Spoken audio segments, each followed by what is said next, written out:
Assalamualaikum, halo Tribunars, apa kabar semuanya? Balik lagi di Hati Sehat Itu Indah. Nah Tribunars, hati hari ini kita akan membahas mengenai Down Syndrome, apa itu penyebabnya, ciri-cirinya, dan cara penanganannya. Nah untuk itu kita sudah terhubung dengan Dr. Leni Ervina dari Rumah Sakit Abdul Muluk. Halo dok. Halo, selamat siang. Selamat siang dokter, apa kabar dok? Alhamdulillah baik, Din. Terima kasih sudah diajak bergabung pada siang hari ini. Sehat itu indah ya? Iya. Oke. Lagi di mana dok? Lagi di luar kayaknya dok ya?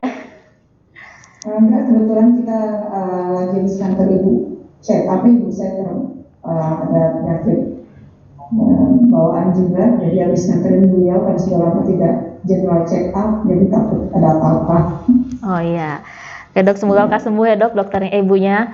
Nah dok, Ya, ini terima kasih banyak, Din. iya. Nah dok, ini kan dokter pertama kali nih dok jadi narasumber ya dok ya. Nah boleh dong diperkenalin dulu diri dokter prakteknya di mana saja.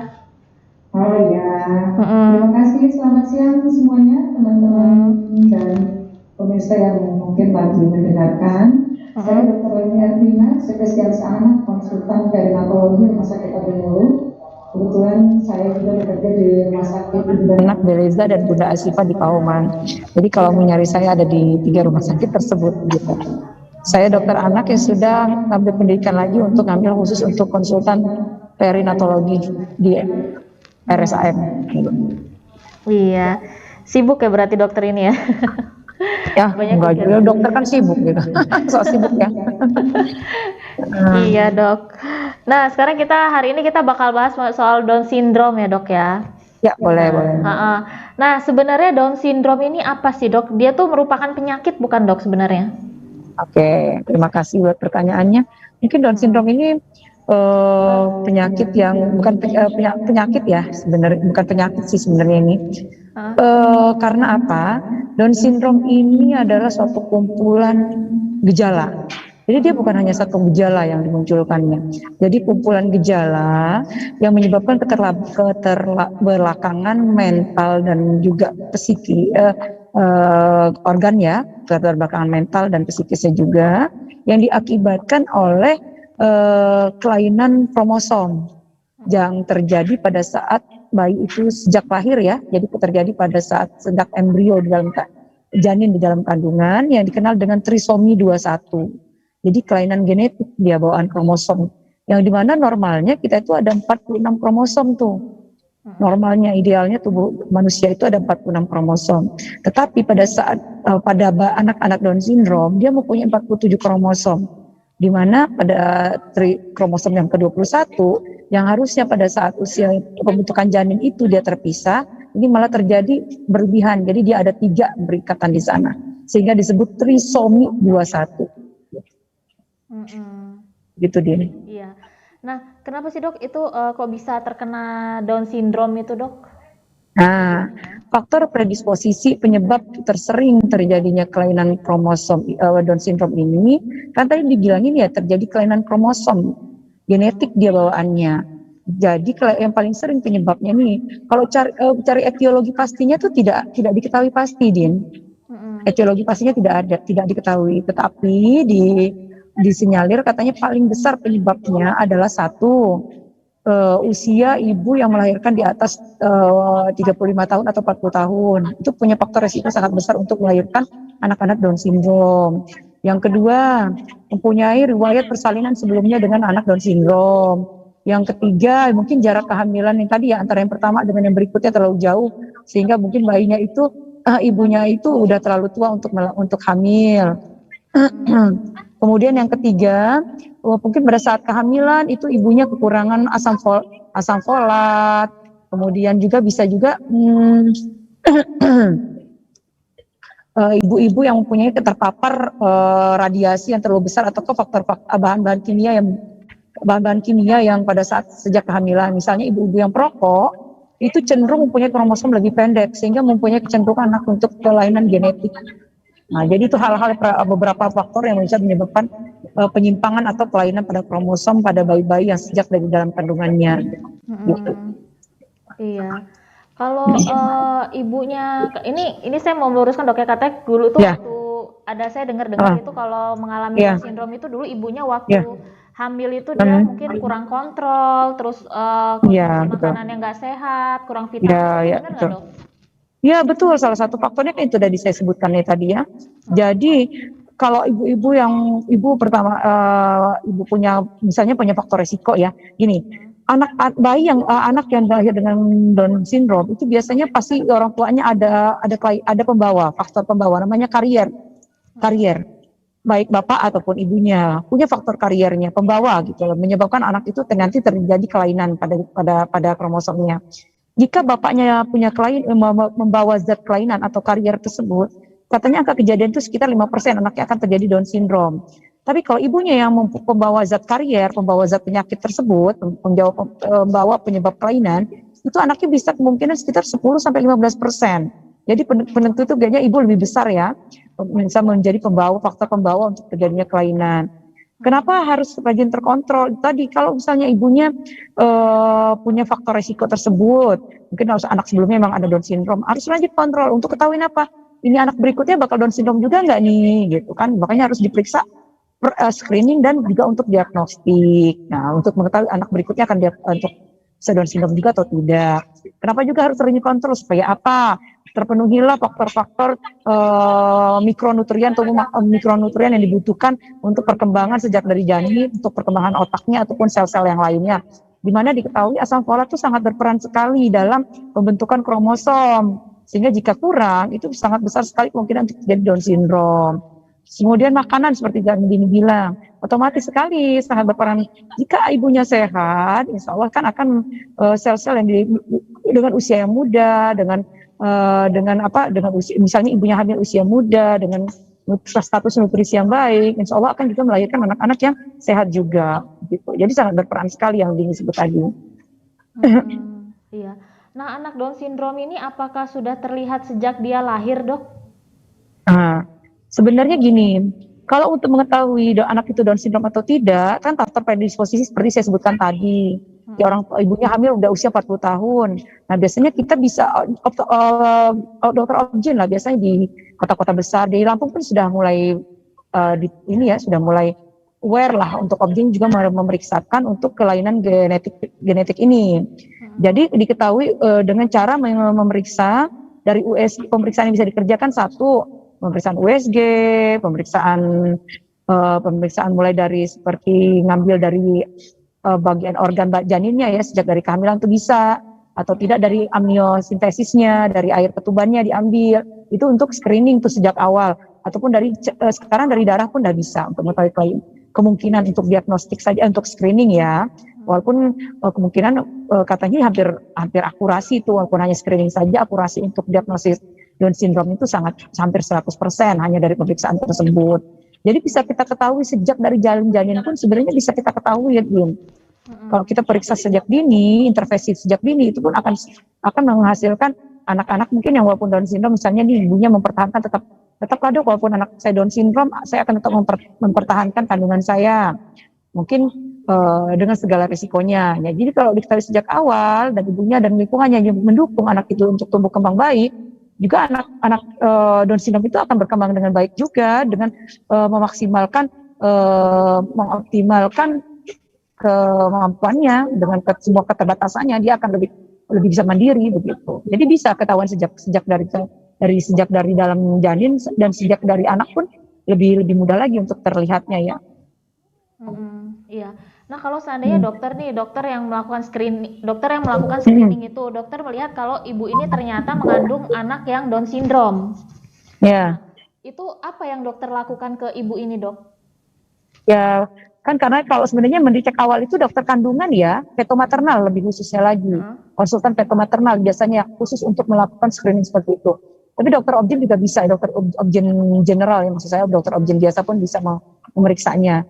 Seandainya itu sih keluarganya biasanya diberitahukan dulu kondisi bayinya. Jika diketahui memang Down syndrome, dikasih edukasi bahwa kemungkinan anaknya akan begini dengan segala kemungkinan kelainannya akan begini. Mungkin kita kembali ke orang tuanya lagi, bisa akan menerima atau karena ini kelainannya biasanya sih akan cukup kompleks ya, kelainan Down syndrome ini. Kembalikan ke keluarga, mau diteruskankah ataukah mau dideterminasi itu kandungannya, begitu. Biasanya begitu. Itu sih biasanya tugas tanggung jawab Obgyn ya, tanggung jawab Obgyn untuk mengedukasi keluarganya, karena mereka lah yang mendetek awal harusnya. Karena kalau sudah detek dari lahir itu beda lagi kan, berarti kita harus bisa menerima anak tersebut apapun yang terjadi. Jadi paling mengedukasi orang tuanya apa yang harus dilakukan, apa saja yang harus diperiksa. Nah paling itu edukasi dari dokter anak. Iya. Nah kalau misalnya nih dok ya, ketahuannya itu dia Down syndrome tuh setelah anak itu lahir, mungkin ibunya kontrol apa gimana? Iya betul, iya. Apa itu dok yang harus dilakukan oleh ibunya itu? Apa langsung membawa anaknya ke dokter? Gini. Jadi pertanyaan ini tuh bagus banget, Din. Karena emang banyak di Lampung yang anaknya nggak ketahuan kalau Down syndrome, lahiran tuh pas klinisnya udah lahir baru ketahuan sama saya, oh ini Down syndrome begitu.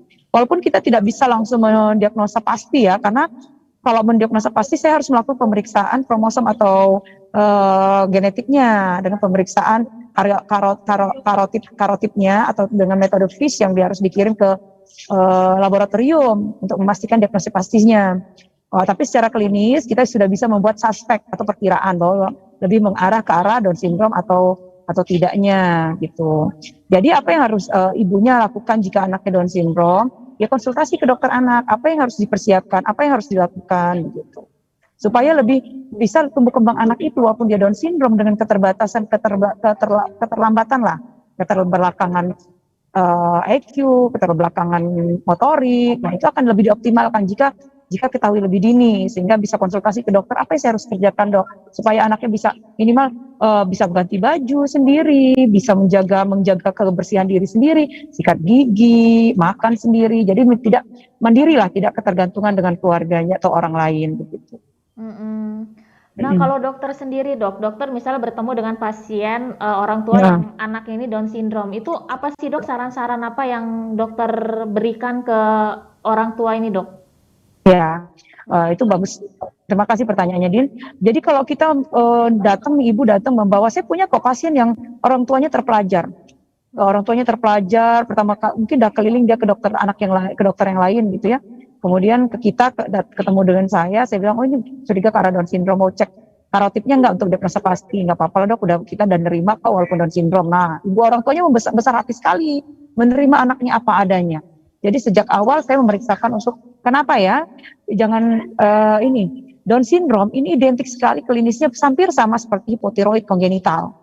Nah, kenapa? Karena Down syndrome itu memang menyebabkan distrofi tiroid, menyebabkan kekurangan pada fungsi tiroid itu tidak baik, sehingga klinisnya Down syndrome sama hipotiroid itu hampir sama.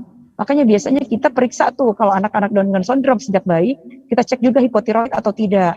Kenapa? Kalau hipotiroid harus kita tata laksanya juga hipotiroidnya begitu ya. Jika anaknya yang sudah Down syndrome tanpa ada hipotiroid begitu, kita paling edukasi ke ibunya apa saja yang harus dilakukan pada anaknya, apa saja screeningnya harus dikerjakan. Kenapa? Pada anak Down syndrome paling sering nih 40-45% anaknya ada kelainan jantung. Maka kita harus screening jantung. Satu lagi dia biasanya ada kelainan pada mata, strabismus kah, nystagmus. Nah itu harus kontrol ke dokter oftalmologi, pediatrik mungkin, ke dokter mata yang khusus untuk anak begitu ya. Biar diketahui lah harus diapain begitu.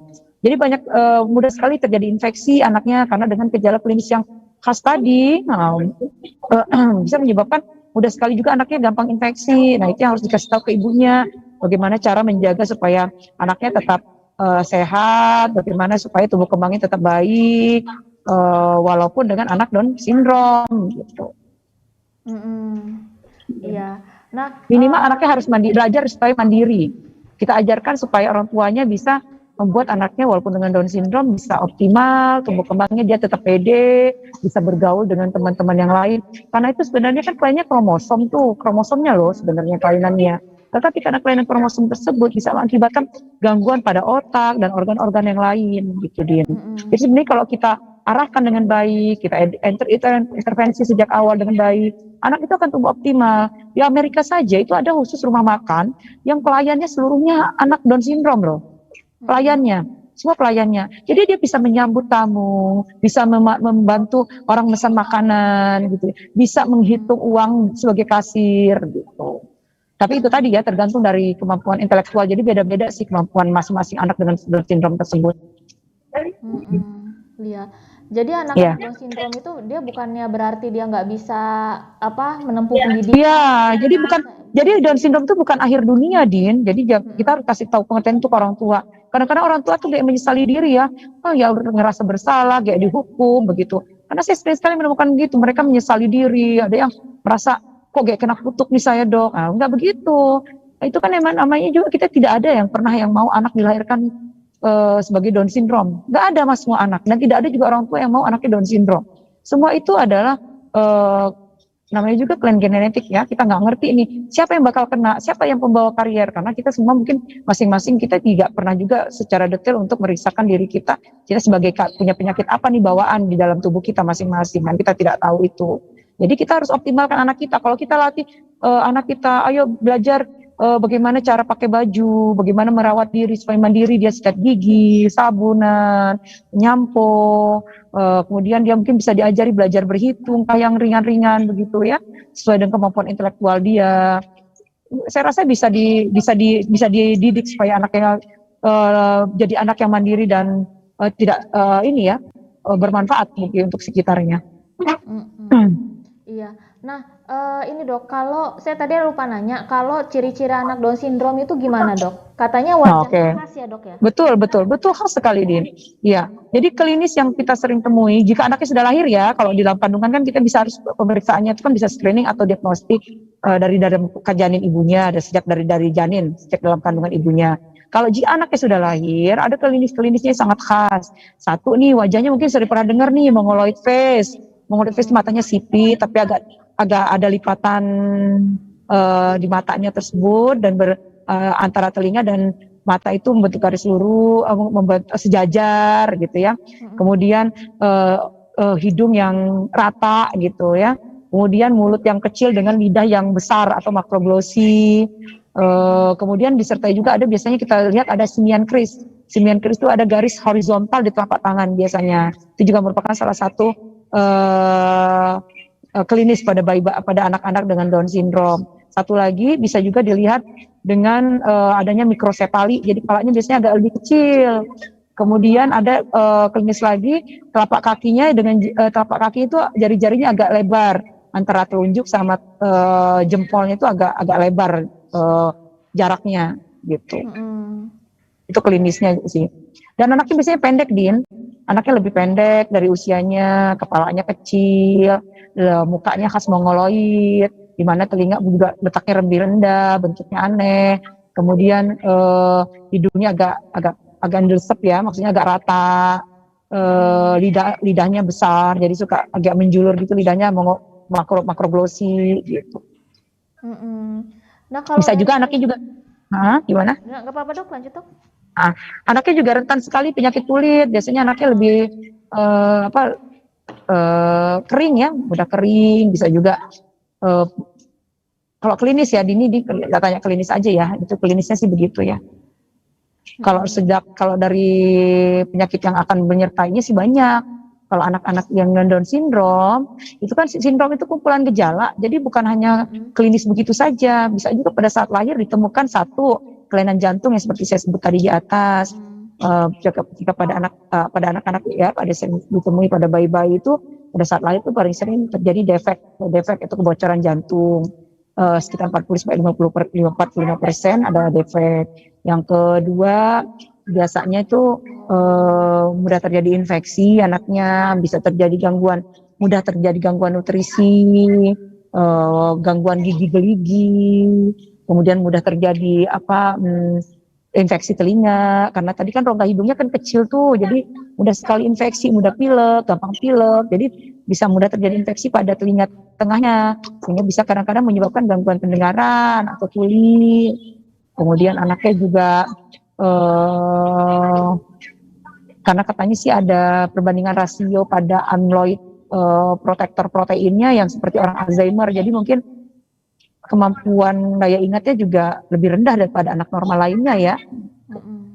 Jadi biasanya sih mudah juga terjadi leukemia, kanker darah pada usia anak-anak ini.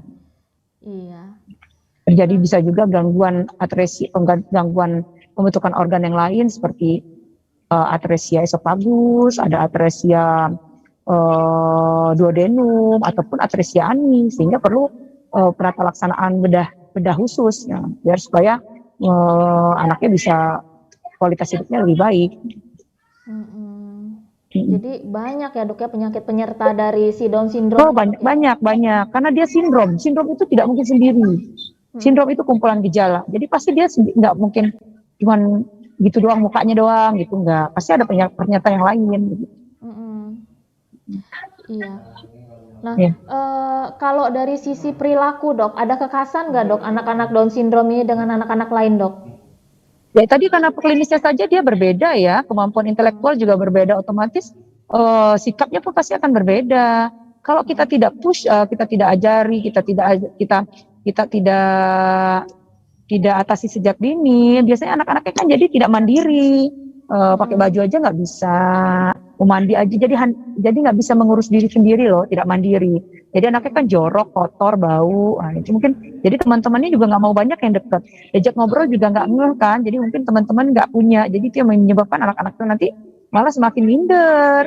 Minder kan otomatis dia mengurung diri, diam, gitu kan, itu juga nggak jadi kemunduran dalam perilaku ya ujungnya gitu. Iya. Nah dok, jadi ada masyarakat yang masih bingung antara Down syndrome dengan keterbelakangan mental itu sama atau beda ya dok?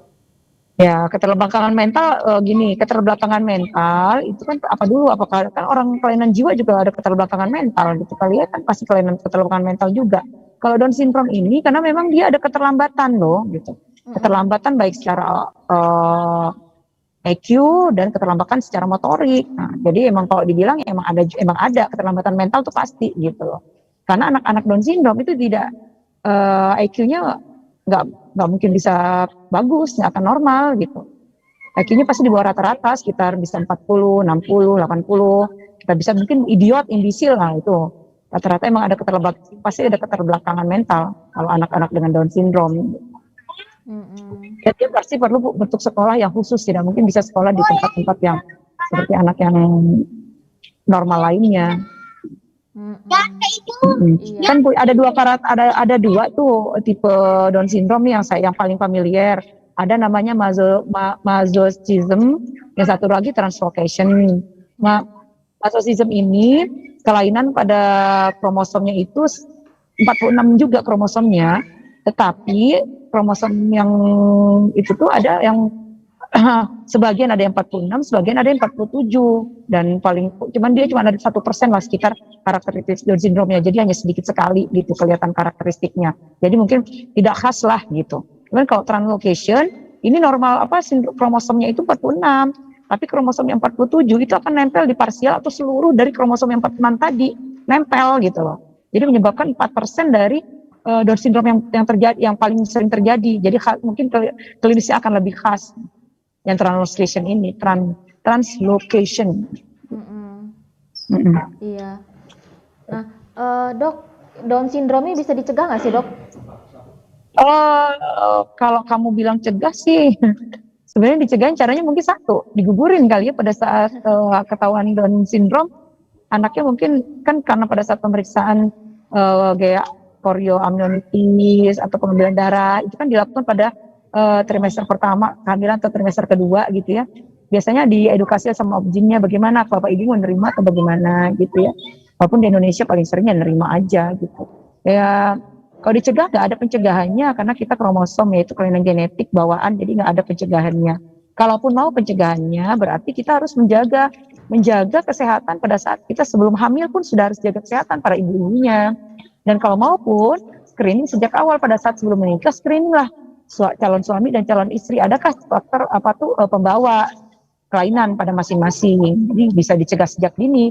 Tapi masa iya pada saat misalnya kita mau nikah di screening, kamu ternyata ada pembawa Down syndrome, nggak jadi nikah deh gitu ya. Kayaknya belum pernah dengar nih begitu. Di Indonesia kayaknya belum familiar seperti itu ya. Tapi begitu sih cara pencegahannya. Kalau pencegahan kalau sudah hamil terus terjadi sih nggak mungkin bisa dicegah lagi karena memang faktor ini kan kelainan bawaan genetiknya. Kalau maupun jangan hamil di usia tua, jadi usia produktif lah pada saat di bawah di atas 35 tahun jangan hamil lagi gitu. Atau enggak nutrisi perbaikin ibunya, makan yang sehat, makanan yang bersih, jauhi asap rokok, jauhkan faktor-faktor radiasi begitu. Mungkin itu akan salah satu faktor yang bisa membantu kita untuk mencegah supaya anak-anak jangan sampai Down syndrome. Mungkin itu ya, supaya kromosomnya tidak terjadi penyimpangan. Iya. Nah, terakhir nih dok, sebelum saya tutup, apa sih pesan-pesan dokter? Apa pesan-pesan dokter untuk orang tua yang memiliki anak Down syndrome? Oke, pesan saya satu, jangan pernah malu. Jangan pernah malu dengan anak-anak yang anak Down syndrome kita. Tetaplah berbangga dan optimalkan tumbuh kembang mereka karena mereka layak dan berhak untuk hidup seperti layaknya anak normal lainnya. Iya. Ada lagi dok yang mau disampaikan dok? Mungkin saya menyampaikan menghimbau gitu ya kepada para calon-calon ibu di luar sana, mempersiapkan diri itu untuk supaya anak-anak yang kita lahirkan sehat itu tidak hanya pada saat hamil, tetapi sejak saat kita dari muda inilah, sejak masih dari gadis yang kemudian kelak nanti akan menjadi seorang ibu. Jagalah kesehatan kita dengan mengkonsumsi makan yang baik, lingkungan yang baik, mempersiapkan kehamilan juga dengan mempersiapkan yang matang, dengan menyehatkan diri kita, mencegah supaya jauh dari segala penyakit dengan mengkonsumsi makanan yang sehat. Mungkin itu yang bisa saya sampaikan. Sehingga nanti pada saat kita hamil, bisa hamil dengan yang anak-anak yang sehat dan melahirkan anak-anak juga yang normal dan sehat dan produktif. Oke, Dokter Leni, terima kasih banyak atas waktunya, Dok. Terima kasih banyak Dini dan Tribun. Terima kasih banyak, ya, Dokter. Terima kasih ya. Semoga lain kali ya kita ada kesempatan lagi untuk sharing. Iya, sampai ketemu lagi, Dok. Ya, terima kasih Din. Assalamualaikum. Waalaikumsalam. Ya. Oke Tribuners, itu tadi obrolan kita bareng dengan Dokter Leni. Semoga obrolan bermanfaat. Sampai jumpa lagi. Assalamualaikum.